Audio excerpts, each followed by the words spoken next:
بسم اللہ الرحمن الرحیم۔ السلام علیکم دوستو۔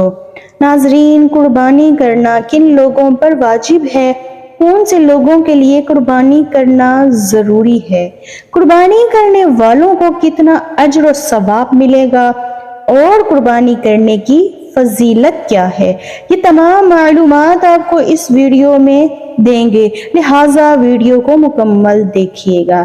ناظرین، عید الاضحیٰ کی آمد ہے۔ اس حوالے سے بہت سے لوگوں میں یہ ذہن میں سوال آتا ہے کہ کیا ہم پر قربانی واجب ہے یا نہیں، یا پھر وہ کون سے لوگ ہیں جن پر قربانی واجب ہے؟ یہ ہمیں کیسے معلوم ہوگا کہ ہم پر قربانی واجب ہے؟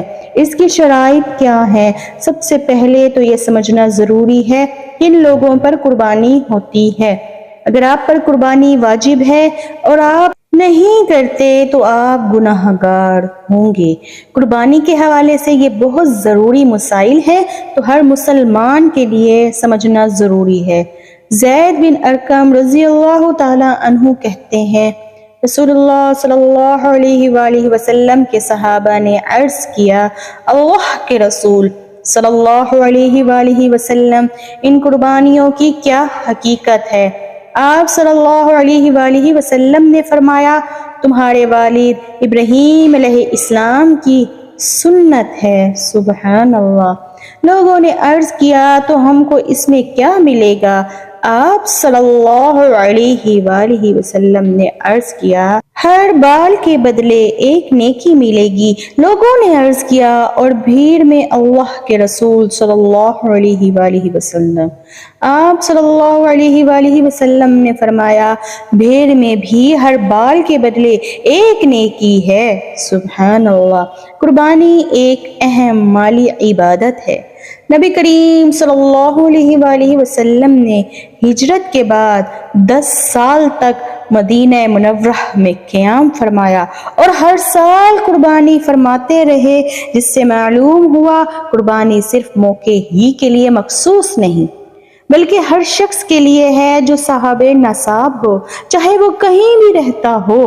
نبی کریم صلی اللہ علیہ وآلہ وسلم نے فرمایا، جس شخص نے خوش دلی کے ساتھ بے ثواب ہو کر قربانی کی، اسے جہنم سے بچا دیا جائے گا۔ محترم ناظرین، اب بات کرتے ہیں قربانی کن لوگوں پر واجب ہوتی ہے۔ قربانی ہر صاحب نصاب پر واجب ہوتی ہے۔ صاحب نصاب کس کو کہا جاتا ہے؟ صاحب نصاب اس کو کہا جاتا ہے جس کے پاس اتنا روپیہ پیسہ ہو، یا پھر سونا چاندی ہو، یا پھر کوئی کاروبار ہو، یا پھر ضرورت سے زیادہ سامان ہو۔ اگر کسی شخص کے پاس یہ چیزیں موجود ہیں، وہ صاحب نصاب ہوگا۔ نمبر 1 سونا، نمبر 2 چاندی، نمبر 3 نقد کشی، نمبر 4 بزنس کا سامان، نمبر 5 ضرورت سے زیادہ سامان۔ ضرورت سے زیادہ جس کے پاس سامان ہوتا ہے جو پورا سال آپ استعمال نہ کریں۔ مثال کے طور پر، اگر کسی شخص کے پاس 3 گاڑیاں ہیں اور وہ ایک گاڑی استعمال کرتا ہے، مگر 2 گاڑیاں سال بھر کھڑی رہتی ہیں، تو یہ جو 2 گاڑیاں کھڑی رہتی ہیں یہ ضرورت سے زیادہ ہیں۔ اگر کسی شخص کے پاس 3 مکان ہیں، 2 میں کوئی نہیں رہتا لیکن ایک میں رہتا ہے، تو وہ 2 مکان ضرورت سے زیادہ ہیں۔ اگر 3 چیزیں ہیں تو 3 چیزوں کو جوڑیں گے۔ اگر آپ کے پاس نقد کیش ہے اور سونا چاندی ہے، یا ان چیزوں میں سے اسے ملا کر ٹوٹل کی مالیت دیکھیں گے، اگر سب ملا کر اتنا ہو گیا، نصاب تک پہنچتا ہے، تو اس پر قربانی واجب ہے۔ نصاب اس کو کہتے ہیں 5 چیزوں میں سے کوئی بھی ایک چیز اگر ان کی قیمت 52 تولے چاندی کے قیمت کے برابر ہو جائے تو آپ صاحب نصاب ہو جائیں گے، اور صاحب نصاب کے اوپر قربانی واجب ہے۔ اب چاہے وہ عورت ہو یا مرد، ہر عقل بالغ صاحب نصاب پر قربانی واجب ہوگی۔ نابالغ پر قربانی واجب نہیں ہوگی، مجنون اور غیر مسلم پر بھی قربانی واجب نہیں ہوگی۔ صاحب النصاب شخص کے لیے ضروری ہے وہ عقل بالغ اور مسلمان ہونا چاہیے۔ 10 ذوالحج، 11 ذوالحج اور 12 ذوالحج قربانی کے دن ہوتے ہیں۔ اگر عید سے قبل آپ صاحب نصاب نہیں تھے، اتنی رقم نہیں تھی جس سے آپ 52.5 تولے چاندی خرید سکتے، لیکن عید الاضحیٰ کے پہلے، دوسرے یا تیسرے دن آپ کے پاس اتنی رقم آ گئی جس سے آپ 52 تولے چاندی خرید سکتے ہیں، تو آپ صاحب نصاب ہو گئے اور آپ پر قربانی واجب ہو گئی۔ قربانی کے لیے ضروری نہیں ہے کہ آپ انفرادی طور پر کوئی جانور ذبح کریں، آپ کسی کے ساتھ شامل ہو کر یا حصہ ڈال کر بھی قربانی کر سکتے ہیں۔ صاحب نصاب ہونے کے لیے اپنی چیزیں یا رقوم کو اکٹھا کریں اور ٹوٹل رقم میں سے جو آپ نے قرض دینا ہے اسے کریں۔ بجلی کا بل اور کرایہ وغیرہ جو بھی رقم آپ کے ذمے ہے وہ نکالیں اور رقم کی مالیت دیکھیں۔ اگر وہ صاحب نصاب جتنی ہے تو آپ پر قربانی ہے، اگر وہ رقم اس نصاب سے کم ہو جاتی ہے تو پھر آپ پر قربانی واجب نہیں ہے۔ قربانی کرنا ایک مالی عبادت ہے، اس کا بہت بڑا ثواب ہے۔ رسول اللہ صلی اللہ علیہ وآلہ وسلم نے فرمایا، جو شخص قربانی کرتا ہے تو اس کے جانور کا قطرہ، خون کا قطرہ زمین پر نہیں گرتا، اس شخص کی بخشش ہو جاتی ہے۔ سبحان اللہ۔ اور جتنے جانور کے جسم پر بال ہوتے ہیں اتنے اس کے درجات بلند کیے جاتے ہیں۔ قربانی ایک عظیم الشان عبادت ہے۔ ایک حدیث کا مفہوم ہے، رسول اللہ صلی اللہ علیہ وآلہ وسلم نے فرمایا، قربانی کے دنوں میں اللہ تعالیٰ کو اور کوئی عمل اتنا زیادہ پسند نہیں جتنا قربانی کرنا۔ سبحان اللہ۔ اس لیے جو لوگ قربانی کر سکتے ہیں، عام طور پر ہمارے ہاں یہ رواج پایا جاتا ہے، اس سال ماں کے نام کی قربانی دے دی ہے، کی قربانی کی ہے، یا پھر اس سے اگلے سال بیوی کے لیے قربانی کرا دی۔ لیکن ٹھہریے ناظرین، جس طرح نماز ایک عبادت ہے اور ہر ایک پر فرض ہے، اگر گھر میں امی، ابو، بیوی ہیں، شوہر ہے تو نماز سب پر فرض ہے۔ یہ نہیں ہو سکتا ایک بندہ نماز پڑھے اور سب کی ہو جائے۔